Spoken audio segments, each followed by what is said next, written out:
kebiasaan yang dia lihat ibunya, bapaknya, kakaknya, saudaranya pada nggak makan sayur, jadi dia nggak kenal dengan sayur gitu. Iya. Atau memang ada masalah di anak ini. Masalah dibagi lagi, masalah fisik atau masalah psikis. Masalah fisik macam-macam. Kalau masalah psikis biasanya kaitannya dengan trauma. Jadi mungkin dulu pernah dimarah-marahin, atau mungkin pernah dicekok, atau mungkin pernah kesedak makan misalnya sayur tertentu, dia kesedak, dia jadi trauma dengan sayur itu. Itu gitu. menarik tuh yang soal dimarahin. Kadang kan mungkin ada beberapa orang tua yang ketika disodorin sayur nggak mau, alhasil langsung marah-marah kan. Itu bisa malah pisau bermata dua. Mungkin untuk beberapa anak malah membuat anak itu jadi makan sayur, pada beberapa anak malah nggak mau makan sayur.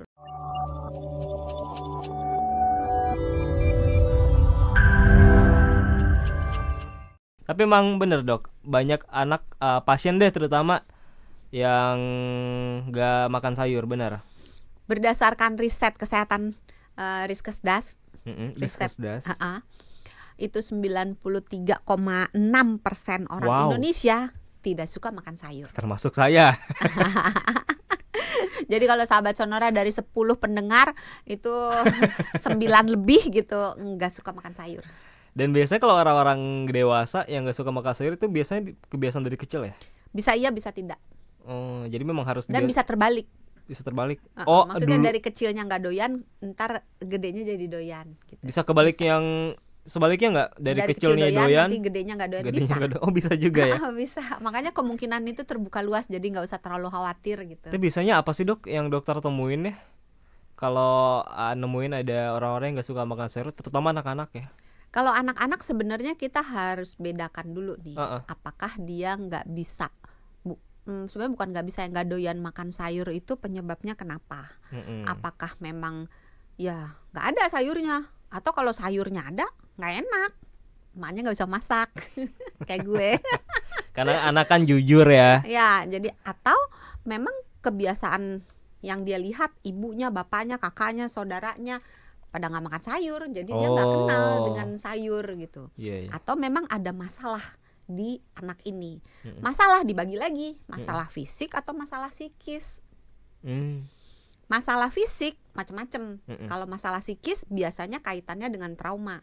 Jadi mungkin dulu pernah dimarah-marahin, atau mungkin pernah dicekok, atau mungkin pernah kesedak makan misalnya sayur tertentu, dia kesedak, dia jadi trauma dengan sayur itu. Itu gitu. Menarik tuh yang soal dimarahin. Kadang kan mungkin ada beberapa orang tua yang ketika disodorin sayur nggak mau, alhasil langsung marah-marah kan. Itu bisa malah pisau bermata dua. Mungkin untuk beberapa anak malah membuat anak itu jadi makan sayur, pada beberapa anak malah nggak mau makan sayur. Psikis itu berarti trauma ya. Tadi bisa macam-macam kesedak. Iya. Atau memang anaknya bisa aja misalnya cari perhatian, karena setiap kali dia nggak mau makan sayur, terus orang tuanya sibuk, ayolah bujuk bisa aja misalnya. Jadi harus dibedakan dulu. Kalau yang masalah fisik bisa dari giginya. Kadang-kadang orang suruh Oh dia mah ini aja, emaknya kurang galak gitu kan. Emaknya mesti dapat suster falak gitu kan. Suster falak. Emang lagi ada filmnya tuh ya, Conjuring-nya. Iya. Jadi kalau misalnya giginya itu ada yang rusak, kalau sayurnya itu nyelip-nyelip di gigi misalnya, atau sayurnya keras kena si bagian gigi yang rusak, anaknya kan kesakitan. Jadi anaknya mungkin bisa menolak. Atau misalnya ada sebenarnya bukan kelainan ya. Jadi di seluruh dunia ini orang dibagi jadi 3 berdasarkan gen perasa. Jadi bagaimana kita mengecap sebuah rasa, kita punya 5 rasa. Iya. Coba apa? Manis, bukan asin. Rasa rindu, rasa benci, bukan ya? Lain. Manis, asin, asem. Enak rasanya. Nano. Pahit. Satu lagi? Asam, pahit, manis, asin, umami.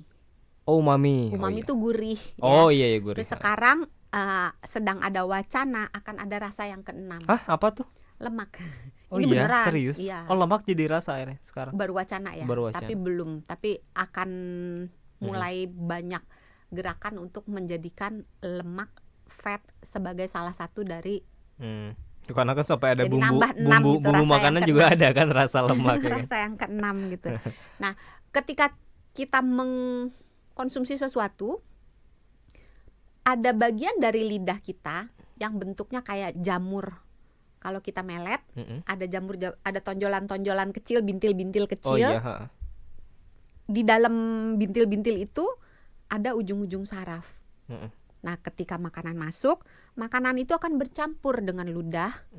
Nah, air ludah yang membawa si makanan ini akan ditangkap oleh ujung-ujung saraf yang ada di taste bud, di kuncup pengecap.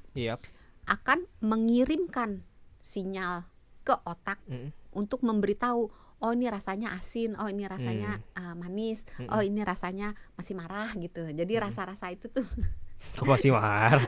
Dari tadi asin, asem, marah. Iya, nah rasa-rasa itu akan dikirim ke otak dan diterjemahkan, dipersepsikan sebagai rasa. Oke. Kalau tunggu, tadi lupa mau cerita gen. Oh gen, oh iya. Nah, seluruh orang di dunia ini berdasarkan gen yang ada di menentukan sifat bekerjanya si kuncup rasa ini, apakah dia sensitif sekali, biasa aja, atau tidak sensitif. Nah, itu kita kalau yang sensitif sekali, dia kita sebut sebagai super taster. Super taster, average, non taster.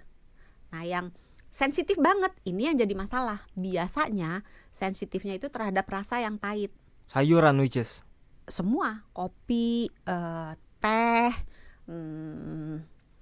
wine, itu kan pahit, alkohol gitu itu kan pahit.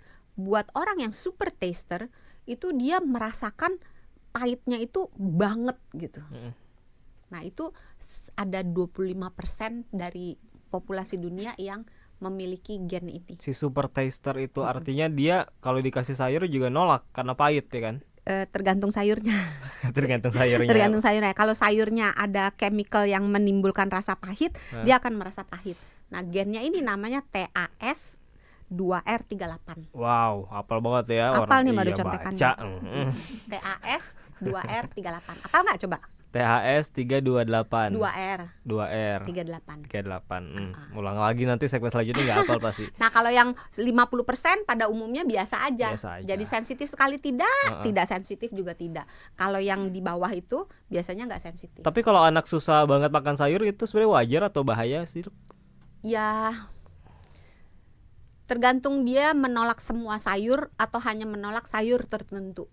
Karena ada beberapa anak misalnya kalau dia trauma, kita kasih dia misalnya dia bayem. pernah keselak makan bayem misalnya gitu, atau apapun yang terjadi gitu.